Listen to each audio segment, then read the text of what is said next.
Estimados colegas, espero estén bien. Soy Julio Torales y hoy compartiremos la quinta y última aula virtual del proyecto Abordando la depresión y la ansiedad en pacientes cardíacos iberoamericanos, proyecto ADACIA. Hablaremos hoy del tratamiento de los trastornos de ansiedad. Cuando hablamos del tratamiento de los trastornos de ansiedad, debemos pensar que se sustentan en dos pilares. Un pilar farmacológico, donde la medicación juega un rol preponderante, y un pilar no farmacológico, donde la psicoterapia es el exponente principal. En el caso del tratamiento farmacológico de la ansiedad, debemos pensar en los antidepresivos. Este tratamiento farmacológico se basa en el uso de antidepresivos, general y principalmente con inhibidores selectivos de la recaptación de serotonina, por ejemplo, la fluoxetina o la sertralina, y con inhibidores en la recaptación de serotonina y noradrenalina, como por ejemplo la venlafaxina, un inhibidor dual. Ellos son la primera opción para la mayoría de los trastornos de ansiedad. En el caso específico del trastorno de ansiedad generalizada, la pregabalina también puede considerarse un medicamento de primera línea. En un metaanálisis reciente, realizado en el año 2017 por Bandelow y colaboradores, se incluyó a 234 ensayos clínicos controlados y aleatorizados para el tratamiento de trastornos de ansiedad. Este metaanálisis evidenció que los tratamientos farmacológicos tuvieron mayor efecto en comparación con las psicoterapias. En las comparaciones directas con los grupos de control, todos los medicamentos investigados, a excepción del citalopram, del opipramol y la moclobemida, fueron significativamente más efectivos que el placebo. Por lo tanto, este metaanálisis nos da mucha información. La medicación es útil y tiene un mayor efecto en comparación con la psicoterapia. Y si hablamos de todas las opciones farmacológicas disponibles, la mayoría es efectiva y útil, y solamente hay peros o reparos con el citalopram, el opipramol y la moclobemida. En cuanto a la duración del tratamiento farmacológico, debemos pensar que en general el tratamiento debe continuar durante 12 meses o más después de la remisión sintomática, después del silencio semiológico. Para evitar síndrome de abstinencia, la dosis debe ser disminuida o ser retirada lentamente durante un periodo de 2 semanas al finalizar el tratamiento y nunca de manera abrupta para evitar un síndrome de abstinencia o sintomatología del rebote.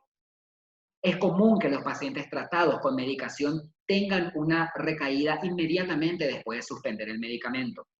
Mientras que con la psicoterapia, algo positivo que se ha visto, la ganancia, es que durante meses o años posteriores a la finalización del tratamiento, se puede todavía mantener la remisión sintomática en los pacientes. Ojo con esto. Sin embargo, también se han encontrado tasas sustanciales de recaída años después de que el paciente haya culminado, por ejemplo, psicoterapia cognitivo-conductual. Entonces tenemos que tener siempre en cuenta la posibilidad de la recaída, ya sea en el caso de la utilización de medicación o en el caso de la psicoterapia. Si después del tratamiento farmacológico con una dosis adecuada durante 4 a 6 semanas no existe respuesta, debemos cambiar el medicamento que hemos elegido como primera opción u originalmente. Muchos pacientes que no respondieron al primer tratamiento responden cuando se intenta una clase farmacológica diferente.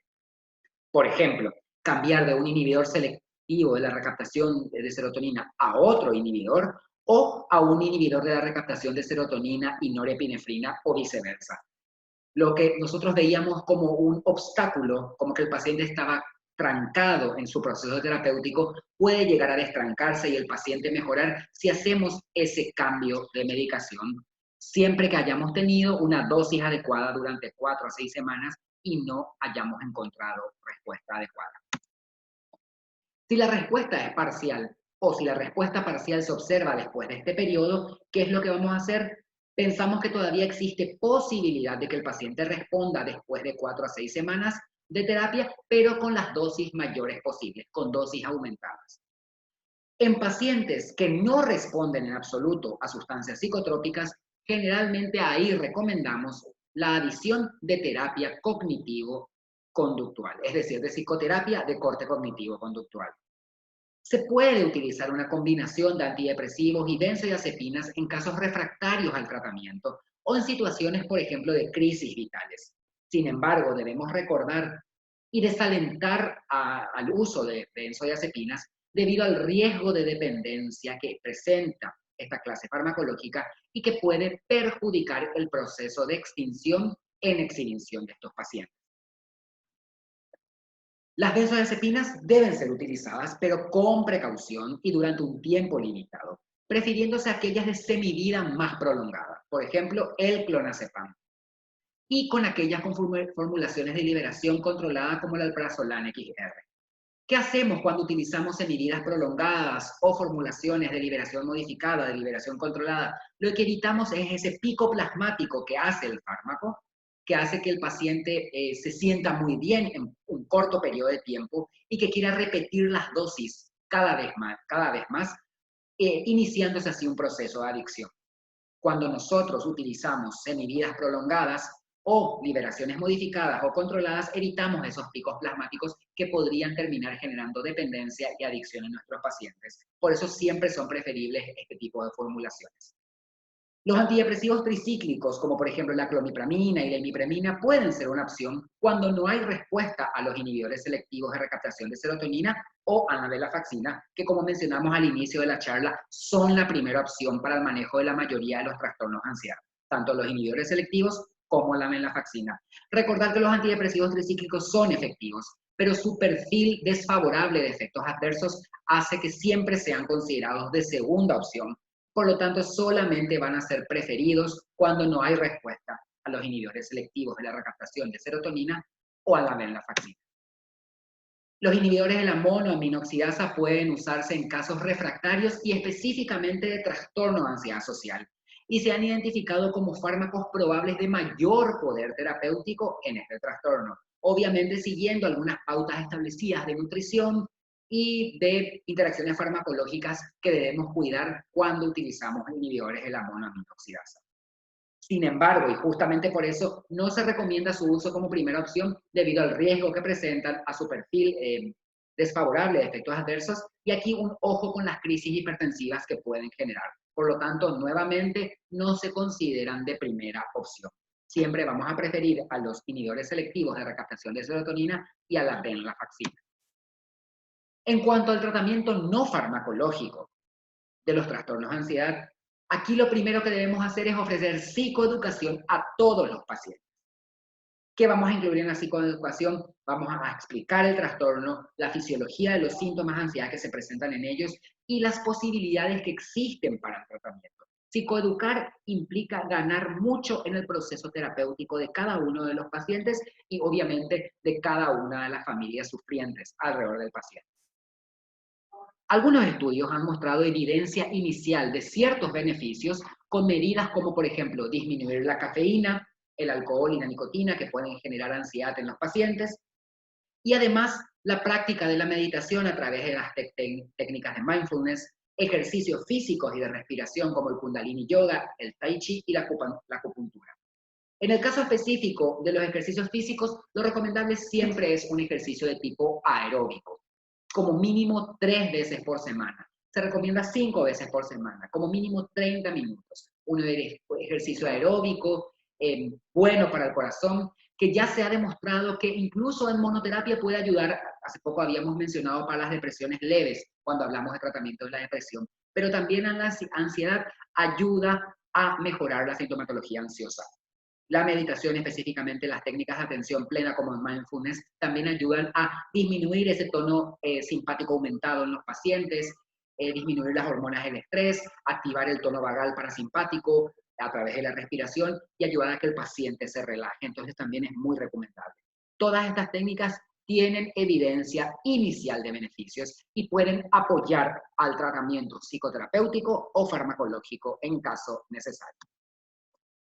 Se ha demostrado que la terapia cognitivo-conductual es efectiva para todos los trastornos de ansiedad y esto así ha quedado evidenciado en una gran cantidad de estudios controlados. En el caso específico de las fobias específicas, valga la redundancia, Ahí las técnicas de exposición con desensibilización progresiva son el tratamiento de primera línea. O también se utilizan este tipo de técnicas cuando hay evitación fóbica en condiciones de ansiedad. Debemos recordar aquí que es poco probable que los pacientes con fobia específica y fobia social mejoren únicamente con medicación. Por lo tanto, es importante que pensemos que en este tipo de pacientes o en aquellos casos donde la respuesta a la medicación sea solamente parcial a pesar de dosis completas o aumentadas de medicación, o donde la respuesta sea nula, debemos asociar medicación con psicoterapia y con el otro tipo de técnicas adyuvantes para ayudar al paciente a salir del cuadro. La mayoría de los casos, cuando hablamos de comorbilidades de agorafobia, que es ese miedo intenso a tener una crisis de pánico o a no recibir ayuda cuando uno tendría una crisis de pánico, son causadas justamente por el trastorno de pánico. Cuando tratamos el trastorno de pánico, cuando el trastorno de pánico se controla, ahí la agorafobia mejora con el tiempo. En el caso del trastorno de ansiedad generalizada, es probable que este trastorno coexista con mayor frecuencia con otro trastorno mental. Algunas series hablan de que entre el 50 al 90% de los pacientes con trastorno de ansiedad generalizada tienen alguna comorbilidad y en general pueden poseer fobia social, fobia específica, trastorno de pánico, depresión, trastorno por uso de sustancias y trastorno depresivo persistente que antes se conocía como distinto. Un número menor de pacientes, pero no despreciable, tiene también trastorno de ansiedad secundario a enfermedad, lo que antes se conocía como la clásica hipocondría, trastornos de la personalidad y abuso de sustancias. Específicamente el trastorno de pánico se asocia significativamente con numerosos síntomas y afecciones médicas generales que incluyen mareos, arritmias cardíacas, hipertiroidismo, asma, enfermedad pulmonar obstructiva crónica y síndrome de intestino irritable. Lastimosamente, la naturaleza de esta asociación, por ejemplo, la causa, si la enfermedad médica es la causa y el efecto es el trastorno de pánico o viceversa, o qué grado de participación tienen las patologías entre sí, entre el trastorno de pánico y estas condiciones, todavía sigue siendo incierto. Entonces, estimados colegas, cuando hablamos nosotros de la ansiedad, del tratamiento de los trastornos de ansiedad, debemos pensar que la ansiedad generalizada, el trastorno de pánico, la fobia específica, la fobia social, son condiciones altamente discapacitantes que generan mucho sufrimiento en el paciente, en la familia y representan una carga muy importante para los sistemas de salud en el mundo. Habíamos recordado que la prevalencia de trastornos de ansiedad rondaba en algunas series entre el 20 al 30%, una prevalencia puntual a lo largo de la vida, algo que es muy alto. Por lo tanto, aprender a reconocer rápidamente los síntomas, hacer el diagnóstico de trastorno de ansiedad específico y ofrecer al paciente intervenciones terapéuticas basadas en la evidencia, como fármacos de primera línea o psicoterapia cognitivo-conductual, realmente pueden marcar la diferencia, curar a los pacientes y mejorar notablemente su calidad de vida. Espero que les haya servido. Concluimos hoy con esta quinta charla, pero de seguro seguiremos en contacto explorando el complejo y fascinante mundo de las neurociencias, la psiquiatría y la salud mental a medida que vamos trabajando para mejorar la salud de los pacientes cardíacos iberoamericanos. Muchas gracias por todo y espero que sigamos en contacto.